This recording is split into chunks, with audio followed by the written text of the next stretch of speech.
Dahil masira ang aming rep, tinatingnan ko na ito sa technician. At ang mula niya tiningnan ay ang driver board. Tiningnan niya dito kung may tama ang driver board o wala. At dito na rin siya kumuha ng apirahin ng aming rep.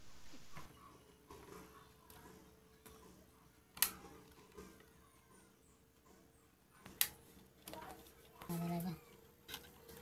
0.18. Kaya pasisingaw. Pagkatapos niya kumuha ng amperahe, inutol niya na itong filter dryer para palitan kung ano. Kung may pressure talaga. Ayan. Wala siyang... Hindi pinakatunog yan. Dapat natunog niya kung talagang may pressure.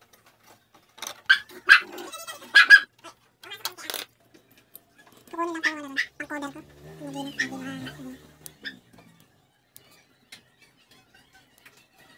At ang una niyang ginawa ay naglagay muna ng pin dito sa compressor para daanan ng refrigerant kapag magkarga na siya. Pagkatapos niyang ikabit yung pin, sinunod niya naman itong ikabit ang filter dryer.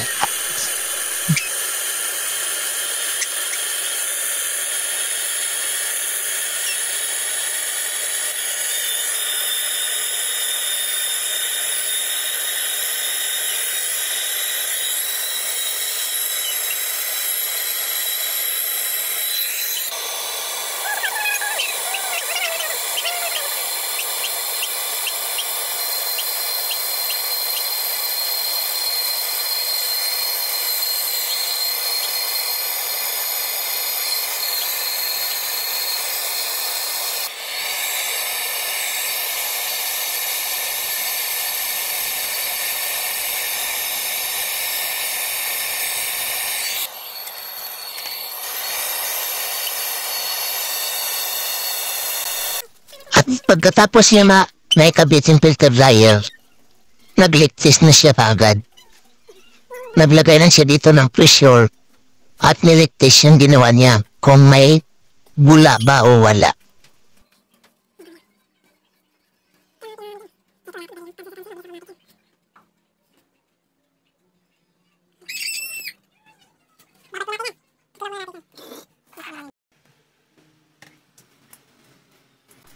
Pagkatapos niya nga mag-leak test, ay isinunod niya naman itong pagbabakim. Palay binakim niya lang ito ng 30 minutes. At pagkatapos niya mag-vacuum, nagkarga na siya kaagad ng refrigerant. Kung makuha lang natin pressure dito mamaya, 0 to, ano yan, negative 1. Yun lang dapat.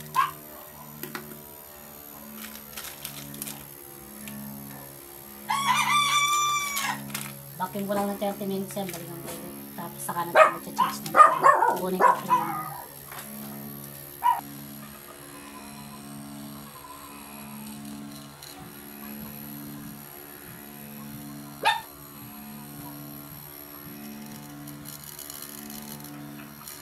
Talaga kayo.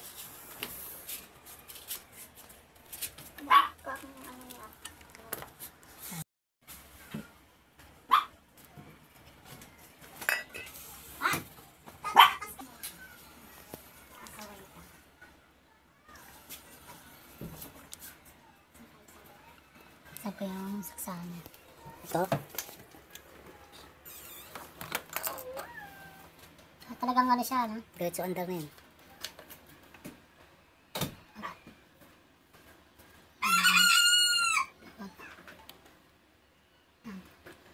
Huwag yung ano niya. Yan. Yan na.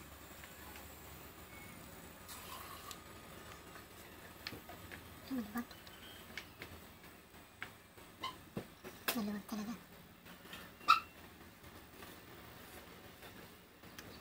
Yan, kumulo na. Maluwag yan. At talaga sa maayos na saksakan. Ito dami, mamatay-matay.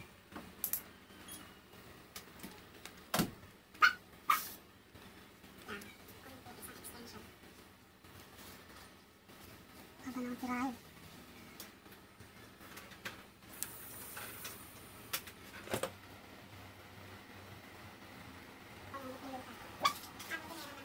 Meron din sa gumagawa ng aircon.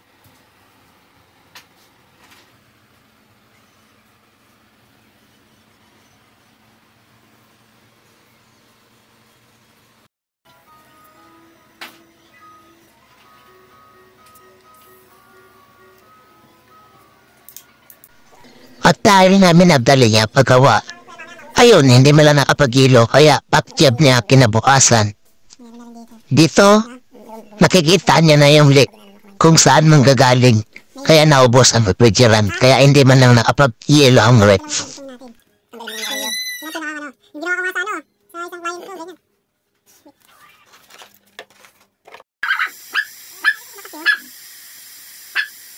ko, ganyan. Sa puntong ito, nais ko na magtanong sa mga expert na gumagawa ng ref. Tama ba na putulin niya itong condenser, yung coil? Tama bang putulin niya ito? At i-direct na lang yung koneksyon papuntang compressor na hindi na dumadaan sa coil? At tama rin ba ang pagkarga niya ng refrigerant na nakahiga yung bottle ng refrigerant? Paki-comment naman sa comment section kung tama yung mga pinagagawa niya rito.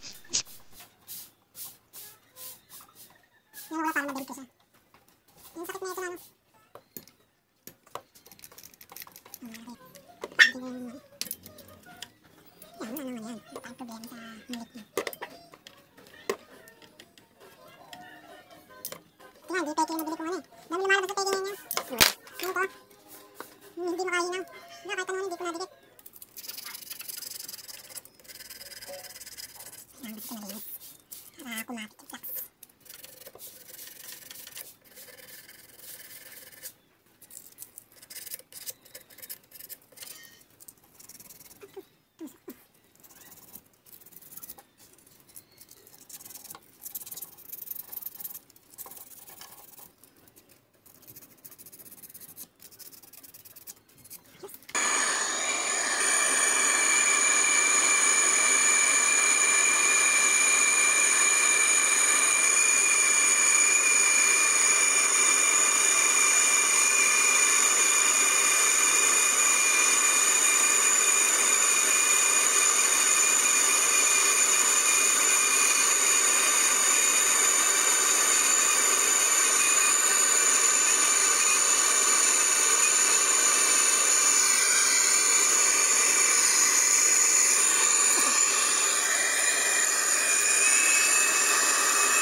Tama rin ba na napakatagal niya mag-inaw bago niya matapos ito?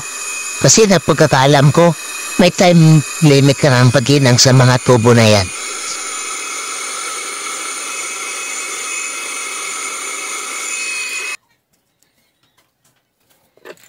Dito wala tayong problema.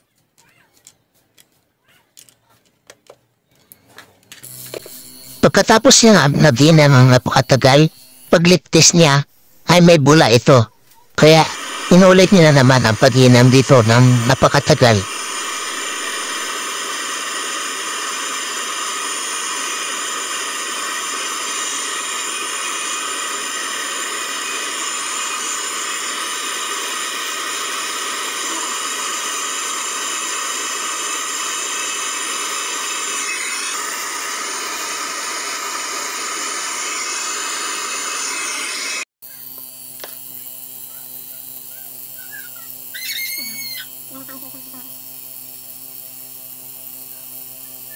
Minsan ganda minsan.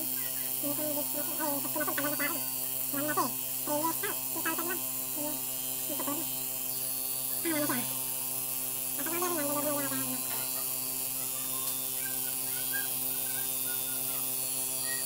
Yan, pagkakit. Yan, mga. Kaya picture mo po boss. Kung pangilan yan. 1, 2, 3.